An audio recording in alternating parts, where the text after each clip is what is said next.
大家好，欢迎来到快乐手工。今天呢，我带给您的是这样子的一款非常实用的纸巾包的制作。这个纸巾包呢，非常适合我们出门使用，因为这儿的抽纸口呢，它是一个拉链的设计。那我们不用纸巾的时候呢，可以这样子合上，能够保证纸巾的干净卫生。这个纸巾包呢，我是根据我们家常用的纸巾规格制作的。那我们家常用的纸巾规格呢是14×18，100抽的纸巾哈。大家呢可以参照视频中的制作方法，根据自己的需要来制作。接下来就跟我看一看这个纸巾包的制作过程吧。首先呢，和大家介绍今天的纸巾包用到的材料和具体的尺寸。这个呢是主体部分的材料哈。我呢用到的这个面料呢是色织的全棉面料，在上面呢烫了一层无纺衬。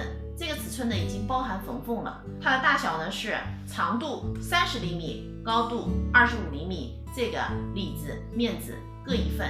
这根呢是纸巾包的包带，我呢已经把它做好了。做好以后，它的长度呢是32厘米，宽度呢是1厘米。纸巾包呢还需要用到一根18厘米的拉链和2片布条，这2片布条的长度呢是10厘米，宽3厘米，还需要一颗龙虾扣和一个低字扣。接下来呢，我们就可以开始制作了。首先呢，我们在拉链的这一头装上2个布片，我们把拉链呢夹在中间，然后这儿车一条线，这条线呢车好了，现在我们把这2个布条呢向上翻，翻好以后呢，我们这样子搁在主体部分25厘米的这条边上，然后呢再盖上另一片主体材料，这儿车条线，这条线呢车好了，现在呢拉链在中间了哈。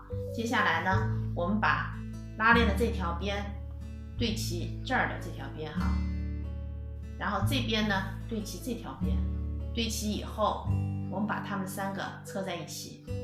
这条线呢车好了，车好以后呢是这样子的哈。现在呢我们把它翻到正面。现在呢我把包翻过来了，这一面呢是包的里子哈。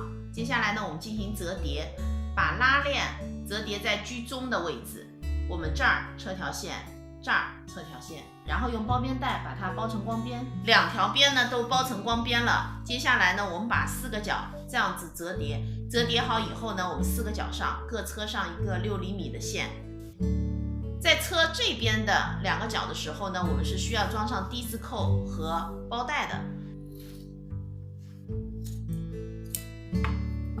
装的时候呢，我们把低字扣这样子搁在里边哈。然后这儿车一条，这面呢装上包带，4个角车好以后，我用包边带呢把它包成了光边。接下来呢，我们把它翻到正面，纸巾包呢翻到了正面，我把纸巾呢也搁进去了，那整个纸巾包啊就制作完成了。这期视频内容就是这些了。如果您喜欢我的视频内容，请您点击加关注，咱们下期再见。